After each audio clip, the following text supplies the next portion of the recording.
আসসালামু আলাইকুম ভিউয়ার্স, কি অবস্থা? সবাই কেমন আছেন? ডক্টর কামাল স্যারের প্রতি ডক্টর ইউনুস স্যারের অনার দেখে রীতিমতো অবাক হয়ে গেলাম। একজন সম্মানিত ব্যক্তি জানে আরেকজন ব্যক্তিকে কিভাবে সম্মান করতে হয়। ডক্টর ইউনুস স্যারকে ফলো করি। ডক্টর ইউনুস স্যার যে একজন সম্মানীয় ব্যক্তি এটা সারা বিশ্ব জানে। উনি হচ্ছেন গ্লোবাল সেলিব্রিটি। উনি নিজেকে খুব সাদামাটাভাবে প্রেজেন্ট করতে পছন্দ করেন। উনি খুবই সিম্পল লাইফ লিড করেন। উনি নিজেকে খুব বড়ভাবে দেখেন না।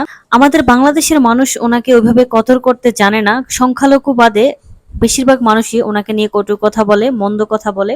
আসলে যোগ্য মানুষকে বাংলাদেশের মানুষ যোগ্য জায়গায় বসাতে জানে না, যেই কারণে বাংলাদেশের আজকে এই অধপতন, এই অবস্থা। আমাদের বাংলাদেশে এখন সবচেয়ে বেশি যেটা প্রয়োজন সেটা হচ্ছে পরিবর্তন। সৎ নেতৃত্ব এবং দেশপ্রেম থাকলে পরিবর্তন আসবে ইনশাল্লাহ। আমাদের বাংলাদেশের জনগণ এবং বাংলাদেশকে নিয়ে যে লোকটা ভাবছেন, যে লোকটা প্রতিনিয়ত বাংলাদেশকে সংস্কারের চেষ্টা করছেন, গত 20-15 বছরে দেশের অনেক ক্ষয়ক্ষতি হয়েছে, সেগুলো ওনার পরিবর্তন করতে সময় লাগবে। 15 দিনে বা 1 মাসে সেগুলো পরিবর্তন কিন্তু সম্ভব নয়। যে কারণে ওনাকে সময় দিতে হবে, ওনার প্রতি আস্থা রাখতে হবে। উনি অনেক জ্ঞানী, অনেক বড় মাপের লোক, যেটা হয়তো আমাদের বাংলাদেশের মানুষ ওইভাবে রিয়েলাইজ করতে পারে না, সংখ্যালঘু বাদে।